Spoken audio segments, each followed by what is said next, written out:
Good structures make your points. Structure your presentation so the audience can sit there and follow as you go through. Don't fumble. Don't give them way too many points. I heard a speaker one time, and he gave the points over here, and then he brought in this famous person who had 4 points of her own, and then he brought in another thing, and I didn't know what he was talking about. I think he had 11 points or 12 points by the time he was done.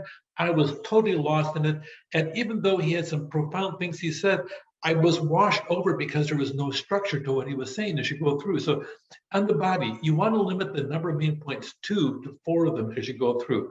Develop each point with a good explanation and have the details. Have an organizational strategy, ideally chronologically or a pattern, the 6 W's as you go through. Give the people a structure that they can relate to mentally as you go through, because you're going to have a checklist as you go through, and you want them to remember what you said, not have the garbled mesh inside your head as you go through. And on the conclusion, summarize the main themes of the presentation. 1, 2, 3. Leave them with the memorable takeaways they go through, and have a statement that indicates you're finished as you go through. Don't leave them wondering, well, is he or she, are they done? I've done that a couple times. A person walks off the stage and, oh, I guess they're done. You don't know. Make certain, and then conclusion, and then conclude as you go through. Have that rapport, have a simile, metaphor, some kind of anecdote that they're going to really know about, and have some personalized statistics going to relate to them as you go through. Verbal signposts. Okay, let's do this. And turn your body as you go through. Step away from the podium. Let's talk about this topic over here in the process.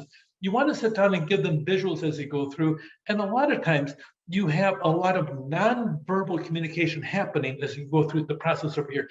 Open the hand up over here, close off. We really want to keep those people out in the process. So sometimes you want to sit down there, do a lot of things with your face as you go through. Never sit down.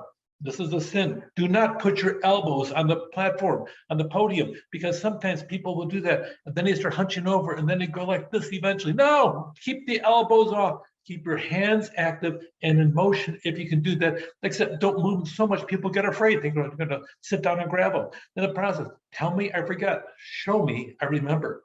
Involve me. I understand. Bring people up as you go through.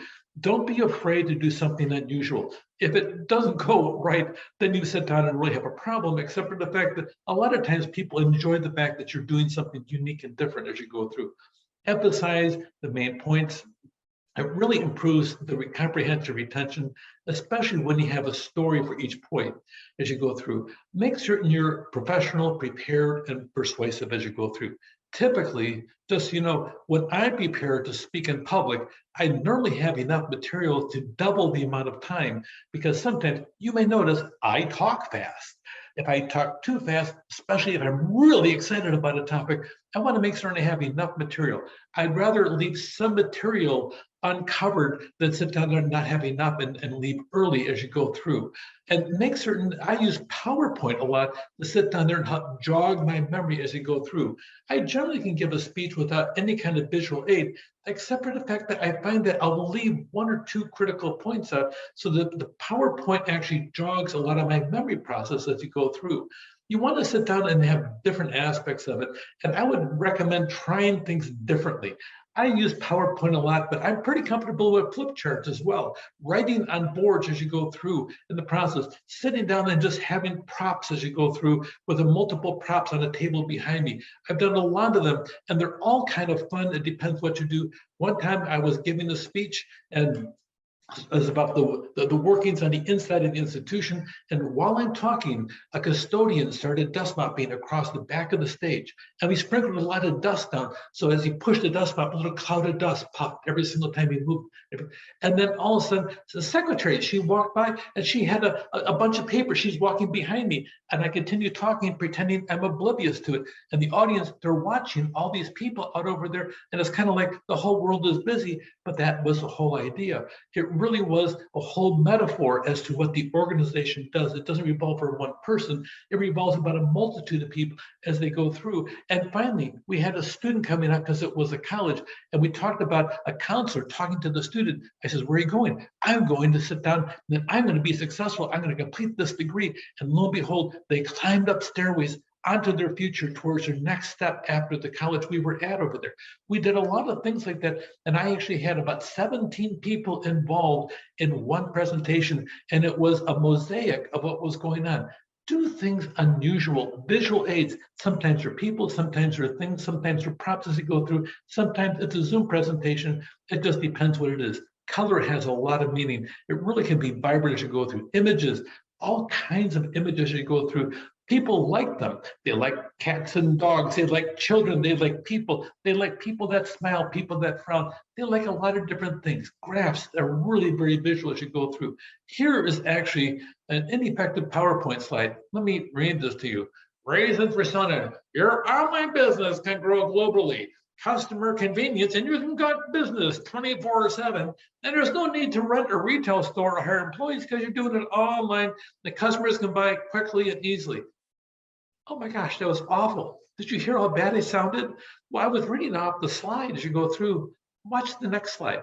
It says the same thing, but look at it. It makes me more perky in the presentation of it, but it makes the audience more perky. Why should you sell online? Grow your business globally.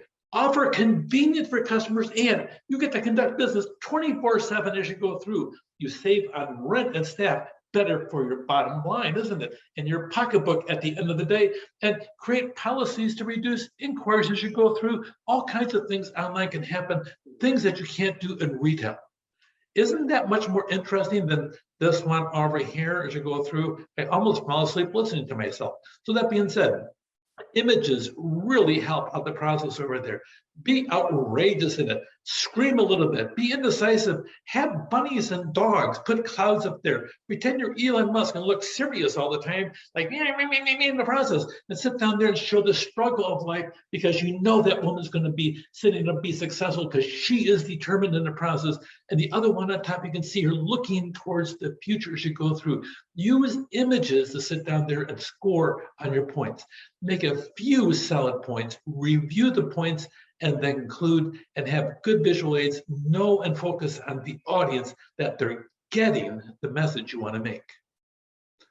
Take care.